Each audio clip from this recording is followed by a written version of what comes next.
it gets very confusing to people because they cloak it in all these really nice sounding words like equity. And they'll move it away from things like equality. Concepts of equity and equality are often discussed in the context of social justice, resource distribution, and policy making, but they embody distinct approaches to addressing fairness. Equality is treating everyone the same. It's providing identical resources or opportunities without regard to individual differences. For example, equality in education might mean that every student gets the same textbook, the same class time, and the same tests.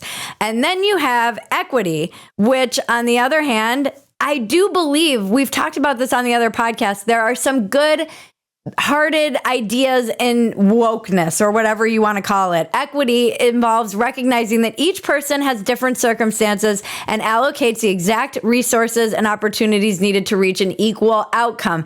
Equity acknowledges that not everybody starts from the same place due to various social, economic, or cultural barriers. Thus, it might involve providing additional support or resources to certain groups to compensate for disadvantages. For example, again, in education, equity might mean offering extra tutoring for students from underprivileged backgrounds or providing language support for non-native speakers. This all sounds good as a concept, and a lot of DEI advocates will spew this answer to you when they're talking about how important it is, but the key phrase in there is to reach an equal outcome. Equity includes the belief that fairness means equal outcomes, a flat playing field regardless of the amount of effort, merit, and skill an individual exhibits.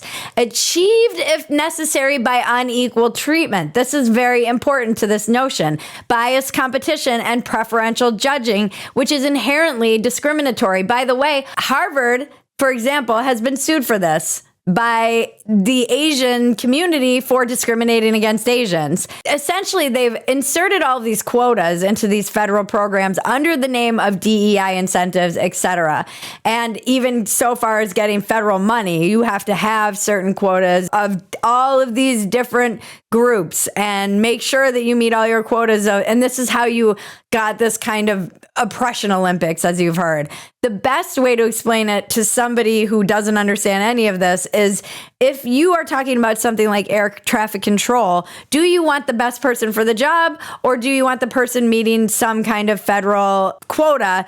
This is essentially what's been happening with DEI. And the executive order mandates the closure of DEI offices, the removal of DEI goals from performance requirements, and the cessation of related training and grants. It also requires federal agencies to place all DEI staff on paid leave and develop plans for their eventual layoffs. So when you look at the amount of money, particularly in education, which is when you see the amount of bureaucratic bloat that has occurred in all of our education systems, particularly public schools, how there's just been an administrative state that constantly increases. You see it in HR, you see it everywhere, and the kids still don't know how to freaking read or do math, and they're learning all about their privilege, and they're learning all about systemic bias and all of this crap that's not going to help them at all, and maybe teach them wrongly that they're some kind of victim and that they don't stand a chance and that life isn't fair. Well, guess what? Life isn't fair.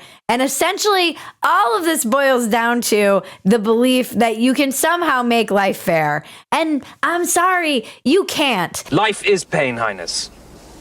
Anyone who says differently is selling something. You can have the best education in the world and you can still be a drug addicted fuck up. Trust me, I've seen a lot of people start with every single resource and piss it all away. You can have nothing and have a grandma who believes in you and achieve the greatest heights. The amazing thing about America is that this is what the opportunity this country affords. It affords you the opportunity to work very hard and get ahead. It's why people all over the world still want to come into our country because they know there is no real ceiling for success.